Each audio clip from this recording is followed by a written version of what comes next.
All right, welcome to an episode of We're Talking Sports. It's back to 2. Yep. Brett is gone right now. He's golfing. Swinging the clubs In, where is he? Texas. He's in Texas. I don't know what city they're going to. Okay, because they were in San Antonio about a week ago. Okay. And now they're back. Okay. All right, but we have a busy week. With the combine and stuff, and now we have another busy week ahead of us with free agency. Yes. But a lot of stuff going on. Yeah. I guess to start with the stuff that maybe we didn't get to cover last week, not having a show. Joel Embiid out again for the remainder of the season. Yes. I think a lot of people were expecting this day to eventually come. Yeah. But something that we talked about, and I kind of wanted to get on air just so we could get it out there a little bit. Yeah. You think that he should still win Rookie of the Year? Yes. And rightfully so. I mean, but the 31 games is going to be where people make that question. I guess even though it was 31 games, why should he still, without playing a full season, or even a half a season? Because he has been far and away the best rookie, and it's not even been close. He's averaged 20 points per game. Yes. The next closest was 9 points per game. Saric is up to 11 since he's been out, but I mean... Still, right. It's not even close. Right. He led all rookies in rebounds per game, and I think it was 10. And then he led all rookies with blocks per game, and that was about 2.2. And if you talk about the next closest contenders, you got to talk about Saric, Ingram, Jamal Murray, Buddy Hield, Malcolm Brogdon. Yeah. But all of them are role players. Right. Joel Embiid was the best player and the top scorer, the primary scorer on the 76ers. And at 31 games, he's proven that he is the best rookie far and away. Okay, so the games played is no issue for you. No. Because it's one of those things where, when you look at let me ask you this. Would you feel the same way about an MVP? If this was if Russell Westbrook had only played 31 games, but was averaging that triple-double and they said he's done, would you still give him the MVP? It depends on how everybody else was doing. If he was averaging 30 points per game and the next closest person was averaging 12 points per game, I would give it to him. Okay. But that just doesn't happen. Yeah, because like you said, I mean, the other candidates... This is one of the weakest rookie classes in a very long time. Yes, I completely agree. And like I said, the other candidates I have were Saric, who's now up to 11, only because Embiid is out, has taken on a little bit of a bigger role. Malcolm Brogdon at 9.9, Jamal Murray averaging 9 points a game, and somebody that you've got to see quite a bit, Yogi Ferrell, who's up to 9.6 and is actually the third leading scorer among all rookies. And he hasn't. Has he even played? He's played about a month now. Right, and he got Rookie of the Month. Yeah. And like you said, that shows how weak this class is. Mm-hmm. Talking about, I guess, being a weak, LeBron thought Cleveland needed to add some playmakers, so they went out and got Darren Williams and Andrew Bogut. How much are these two guys going to impact this team, if at all? Yeah, not very much, I don't think.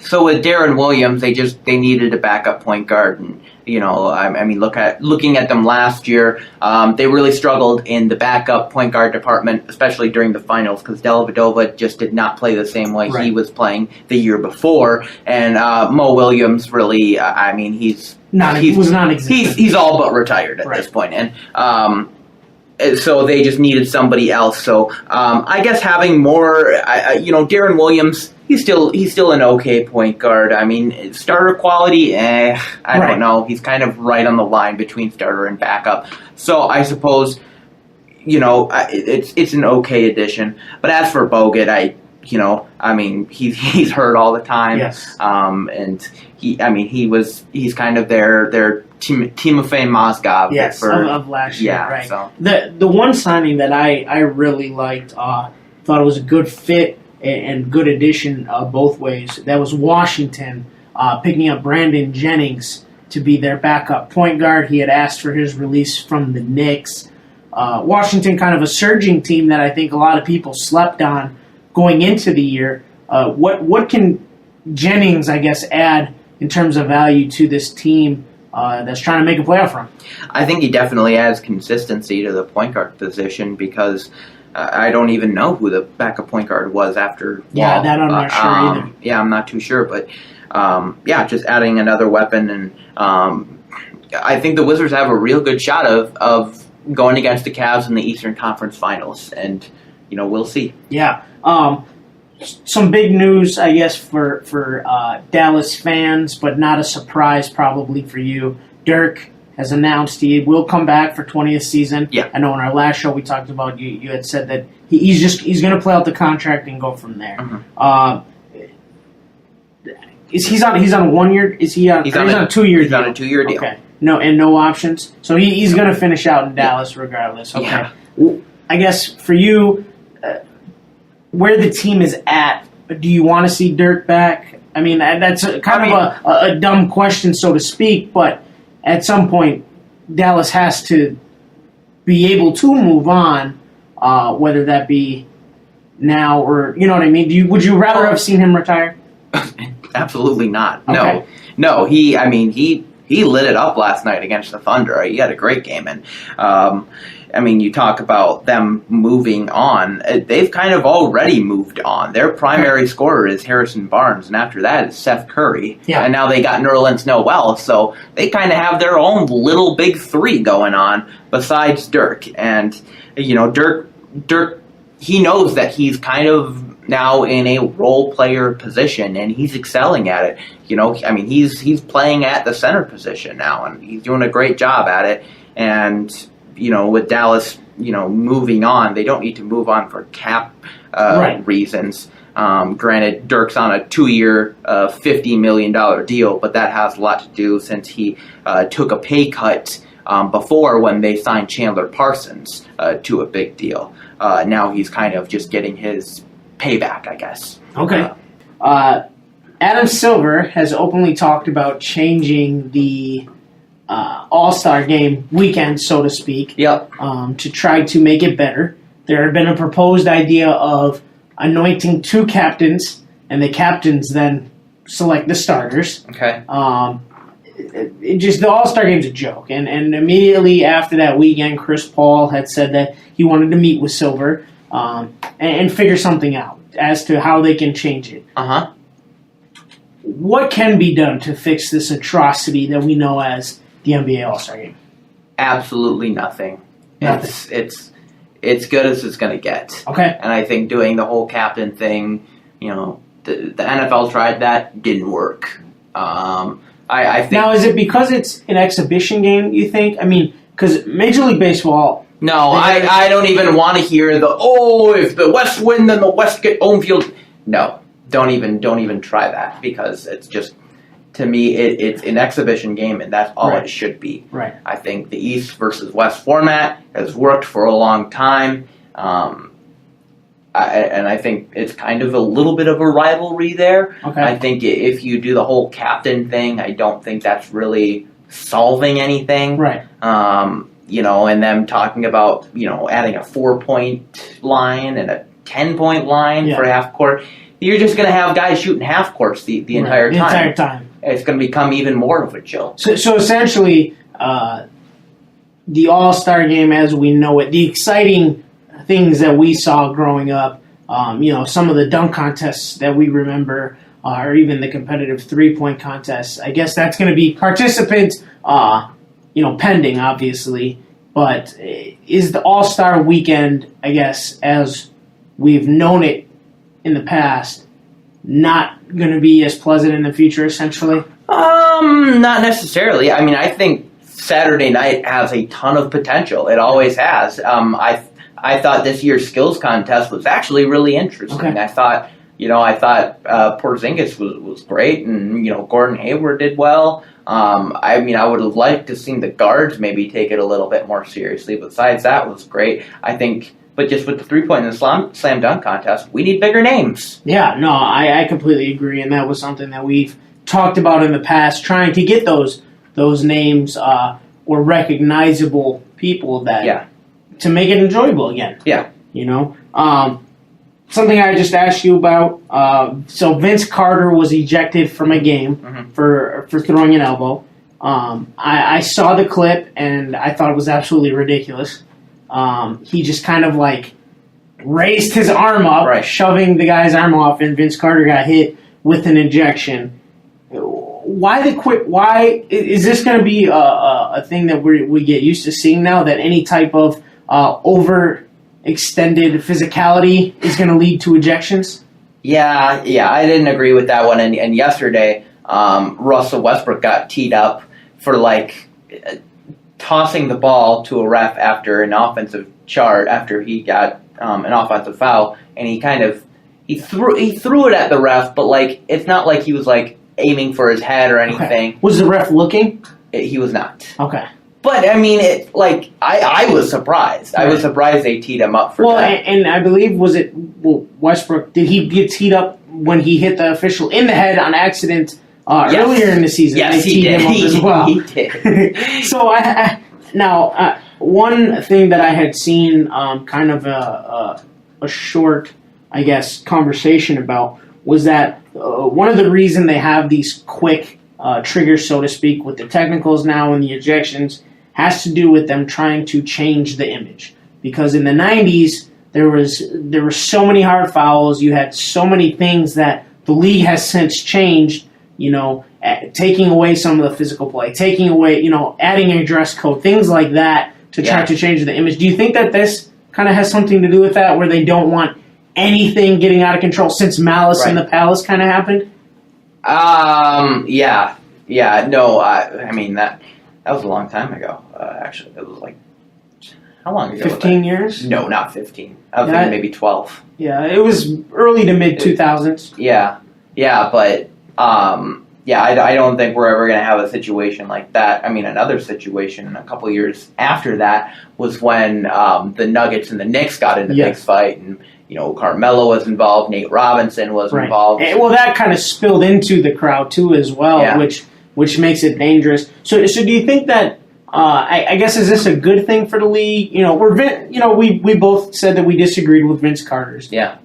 Do you think that that's something that the NBA is going to look at, or it's going to be a ref's opinion? Yeah, I think they need to be a bit more reasonable. I would say. Right. And I get they're trying to clean things up.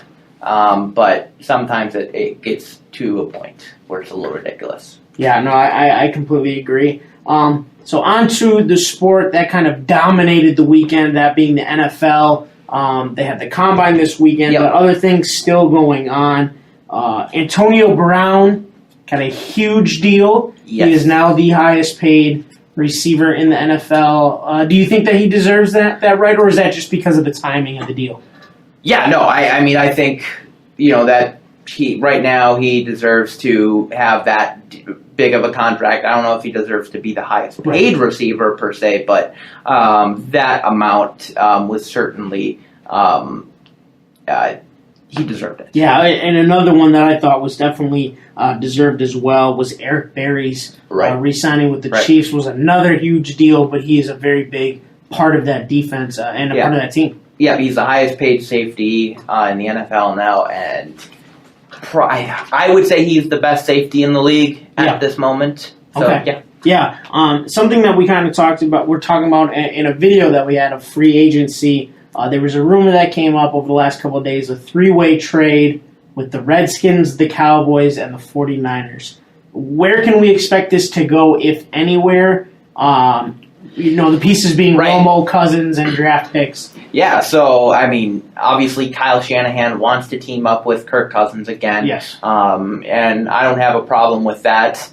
And then that would mean Tony Romo would go to the Redskins, which would mean that I'm guessing the Cowboys would probably get the number 2, I think. I wouldn't...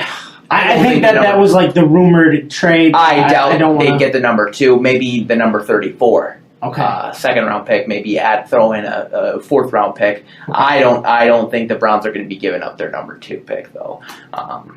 Not to Dallas. Okay. I got you. So let me ask you this: because they would be getting Cousins, would what they send to Dallas be pending on the value of Cousins? Well, or I mean, the value of the Cowboys would have to give up a lot more than Romo. Okay. If they're going to receive to convince San Francisco to give up. Well, yeah, that's way too uneven. So, I mean, and I don't even remember the last time we saw a 3-team trade this big. Yeah, I can't in the NFL. It's just because you need everything to match up, and 3-team trades work so well in the NBA because there's only 2 rounds and they trade away cash and stuff like that. Yeah. And, protected top 55 picks. Usually they're just throwing away things. But here you have some really valuable players, including Cousins and Romo. So a lot of things are going to have to line up if this actually happens. Yeah, another trade that did not go through was Brandon Cooks going to New England. It seemed that New England was willing to give up the 32, sorry. And they wanted Cooks and a pick from New Orleans. Yeah. So they're asking. So this Patriots were asking for more than essentially what they were trying to get a bargain, right? And then Saints didn't fall for it. And the New England Patriots are like that guy in your fantasy football league that's offering you just garbage deals and just seeing what lands. Just seeing what's out there. Just seeing what's out there, and the rest of the league just shakes their head and say, "Really?" But no, I mean the Saints were absolutely right in kind of saying no to that deal. I think Cooks is worth more than the 32nd overall pick, and a lot of people think though that other teams might. Well, and that was going to be my next question. So they turned down the 32. They said they thought that they could get something better. How high do you think that this value can go for him? I mean, I'm just. I think I think he could be a mid-first round pick. Okay. And right on the top of my head, Philadelphia at 15. Okay. It is a team that should be could be a team. I mean, they have Nelson Aguilar and Jordan Matthews I think he's kind of hit his peak. Right. We'll see what they do in free agency. Yeah. But possibly we'll see. Right, and another player that apparently all word says will not be traded is Jimmy Garoppolo. Is this a situation where the Patriots are saying, okay, we're going to take him off the block, but come with your best offers? Is this them essentially saying that? He's definitely still on the block, in my opinion. Right. They're saying, we're looking at you, Cleveland. Yes. Because Cleveland is a team, they got the first overall pick, which they're not going to give up. Right. But they have the 12th overall pick and the 33rd overall pick, which in all sense, it's a first-round pick, basically. Yeah. It's a very late first-round pick. So, those are 2 picks that I think, New England would be very interested in. Yeah. And I mean, even you teams that are in need of a quarterback besides Tennessee, teams that are in need of a quarterback, like you said, San Francisco's trying to make a trade. Cleveland has openly said that they will move their pick. Chicago has openly said they would move their pick. Yeah. The Jets have openly said they would move their pick. It's interesting. I mean, now with all these teams saying that they would move picks, you would assume that that's and I think that has a lot to do with teams usually zero in on a specific player, a player or two, and the Jets may be interested in a guy like Jabril Peppers, and maybe Jabril Peppers, he's not maybe worth the 6th overall pick, maybe he's worth the 13th overall pick, so they're going to try and move to that position, similar to the Broncos last year, they traded back, or they traded forward, to get Paxton Lynch. Yeah, and it's just one of those things where I guess how you value that player, it comes into play. Some tagged players over the weekends. I'm going to run down this list. Right. Whether you think it's worthy or not, obviously Kirk Cousins being the big name. Yeah, I mean, to me, I don't like it when guys get tagged twice in a row because, you're basically giving him, at this point, almost a 2-year, $48 million deal with him being tagged last year. Yeah. And, at that point, just give him a Just give him the deal, right. Give him the deal. Yeah. If Osweiler can get a deal, give Cousins right. a deal. And I mean, I think the fear is that of losing him, obviously, but like you said, just give them the deal if you're going to go to that extent. And I think it's fear that they think maybe there's something better out there. Okay. And and maybe that's why they're going to do a 3-team trade and maybe bring in an older guy like Romo to help usher in a younger guy. Right, and I guess, being in their situation, he has kind of not necessarily quoted, but has expressed interest, so to speak, in playing for Shanahan again. That Sure. maybe if they didn't make that tag, San Francisco, I think, would have been all over that. Right. Jason Pierre-Paul for the Giants. Was that worthy of the tag? Yeah, I mean, he said he's not playing on a 1-year deal. Okay. So either I think they're going to try and get a long-term deal, or they're going to kind of do him like the Panthers did with Josh Norman and just take that tag off. Take it off, yeah. Another name, I don't think either one of us would have thought 2 years ago would be a tagged player and would have got a big contract. That's Chandler Jones, who was traded from the Patriots to the Cardinals, who have now tagged. Yeah, he was a great addition to the Cardinals. Yes. And, I mean, he was in a year where the Cardinals were just a little off, I think. He really stood out, and he had a great year. Definitely keep him, try and get him on a long term. Yeah, another guy, where they're going to run into some money issues here with the young players they have. The Carolina Panthers tagged Kawan Short, which I think was deservedly so, but at some point you have to ask yourself, which guys do we keep and which guys do we let go? Yeah, and last year they drafted a defensive tackle in the first round. Yes. I can't even remember. Powell from Louisiana Tech, or not Powell, from Louisiana Tech. It was a Louisiana Tech kid, yes. But it's not Chris Jones. Chris Jones was Kansas City. Right. But yeah, I mean, and they also have obviously Star Lotulelei. Yep. So they need to make a decision, like you said. And defensive tackle is probably their strongest position. And right. Even if they get rid of Short, they have two solid. Vince Butler. They have Star and Vince Butler. Yeah, and like you said, you hate when guys get tagged twice. Another guy getting his second tag in a row, Tremaine Johnson, the corner for the Rams. Yeah, I mean, last year I was surprised that they gave Tremaine Johnson the tag and not Janoris Jenkins. I thought Janoris Jenkins was a better corner, and completely agree. Jenkins got banked with the Giants, and yeah.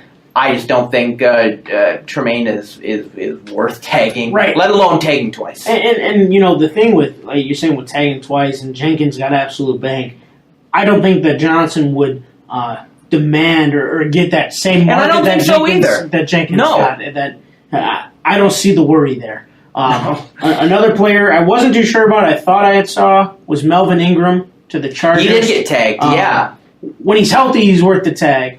Well, this is a bit of a shocker to me because, I think the Chargers are kind of in a rebuild right now. Yeah. And I think they got a really good piece in Joey Bosa. And why not build around him? Why spend so much money on a guy like Ingram who, I just don't know is worth a long-term deal. Right, I got you. So do you think that this is just their way of saying, hey, we're going to keep you for the 1 year, and we're going to get your replacement and ride you out? I think so. And they do have some other good younger pieces, like Denzel Perriman. I think if you work him more, they got Casey Hayward in free agency, who was awesome. It was a good pickup. Yeah, he was great. And Corey Legit is a free agent. So do they bring him back? Yeah, one of those. The Chargers are in that mold of what do you do with certain guys' position, I know that you pay very close attention to very good commentators and talk about whether you like certain people, don't like certain people, TV shows, commentators. Samantha Ponder has been named the kind of front runner, so to speak, to replace Berman for NFL Countdown. Your take? Poor Trey Wingo. You gotta I like Trey Wingo. Right, and they announced that Trey Wingo he's taken over the draft completely now. Okay. Chris Berman did day one now. Wingo's gonna do all 3 days. Okay. But I mean, come on. Trey Wingo has been at ESPN forever. Yeah. He's awesome at NFL Live. Yeah. He needs to do. So do you think that maybe they should have moved Wingo to Countdown and Ponder to Live? Well, maybe? okay. No, they've been talking about. So Berman did Sunday, Monday, and the draft. Yeah. They wanted to split that 3 ways. Okay. So they're saying that Ponder is the front runner for Sunday, and they're gonna put Susie Colbert on Monday. I don't have a problem with Susie Colbert on Monday because she's kind of that on-field person pregame. after Stuart Scott left. Yeah. But I mean, Trey Wingo has consistently been great. He's great on NFL Insiders, and it seems like and Susie Colbert's on that too, right?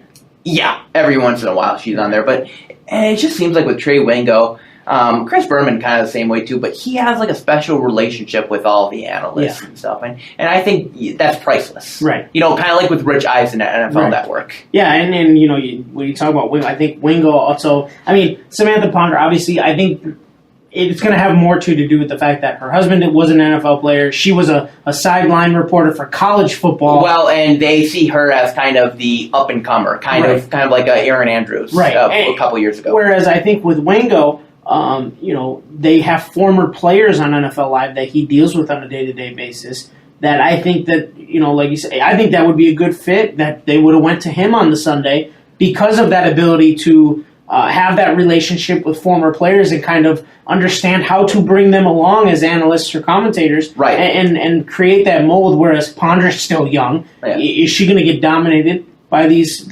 ego?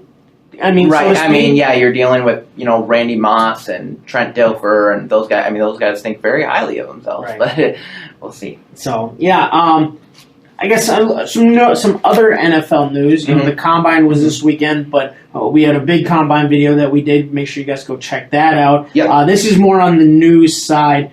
What do you think about the Reuben Foster situation? Do you think this is going to hurt him? There's not a lot out there.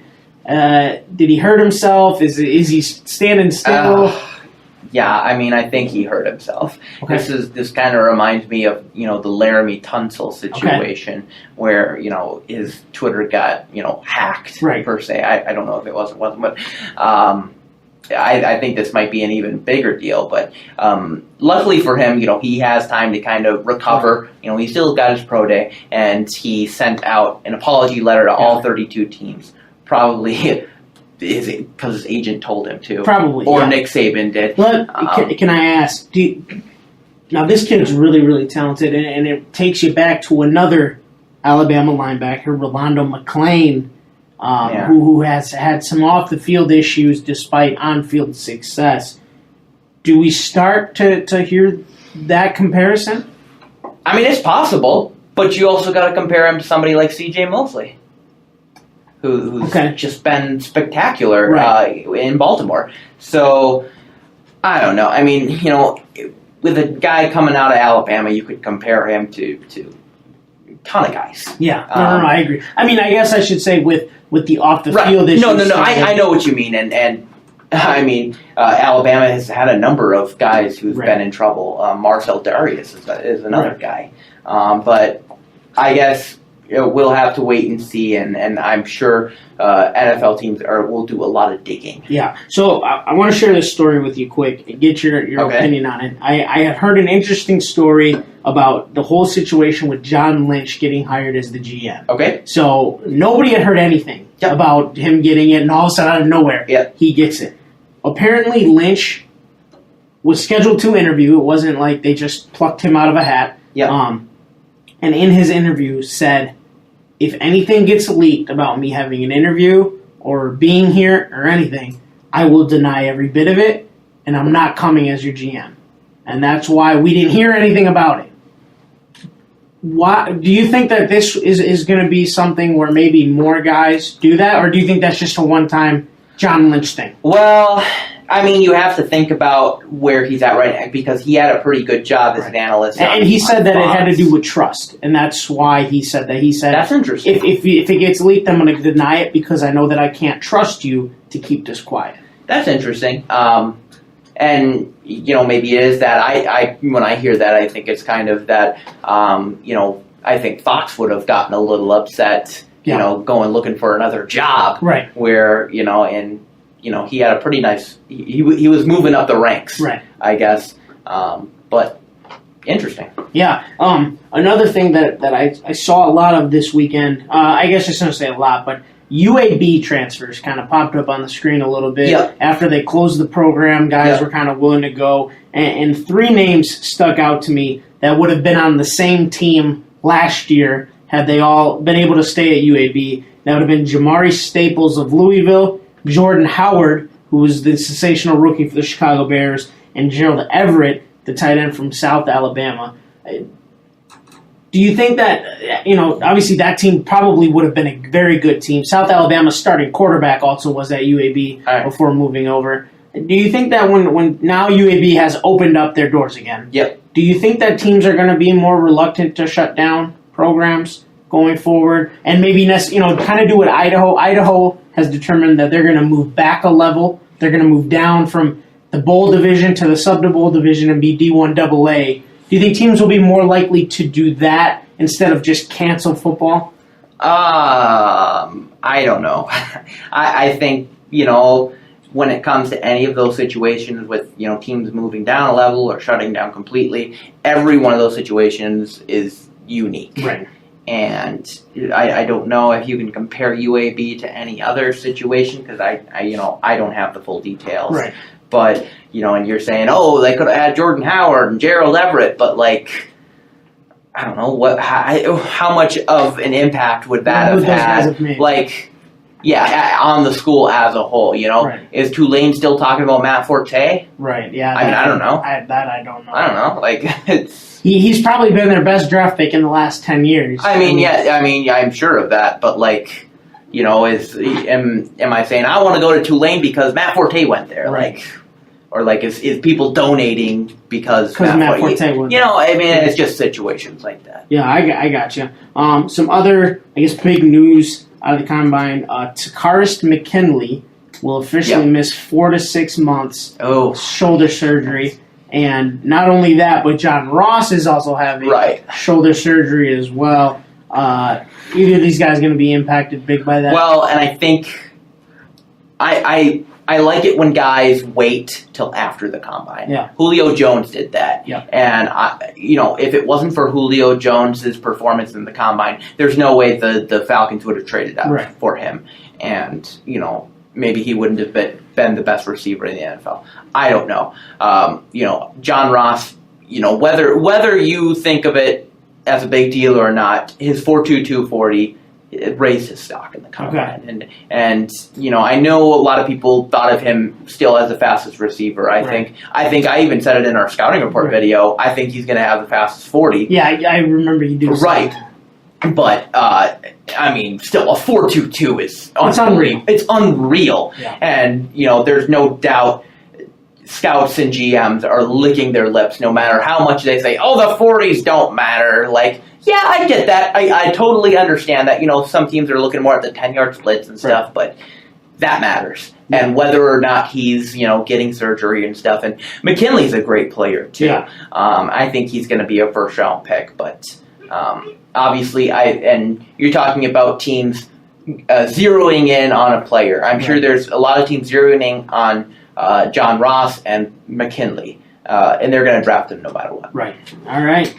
That is all I got. That's all you got? Well, it was a short show today because we're posting a lot on our YouTube channel. We did interior offensive linemen today, including scouting reports, individual scouting reports on Lamp and Feeney. We did a free agency preview, so go check that out. And we did our combine coverage. And our combine review. So check that all out. We're going to be slowly leaking that out. Onto our YouTube channel, so go check that out. And thank you so much if you have subscribed. I think we have about 130 subscribers, so that's fantastic. Thank you guys so much. And remember to go on our website. We're talking sports, or that's our podcast. That's our podcast. This is this. Remember to go on our website, mysportstaff.com. And like us on Facebook, follow us on Twitter, the whole shebang. Yes, social media. Yeah. So next week we'll have a lot more for you. Brett will be back. Yep. Hopefully, unless he, unless he decides to stay in Texas. Unless he decides to take a trip to Mexico and get stuck there. Yeah. We'll see. But thank you guys so much and have a great rest of your week.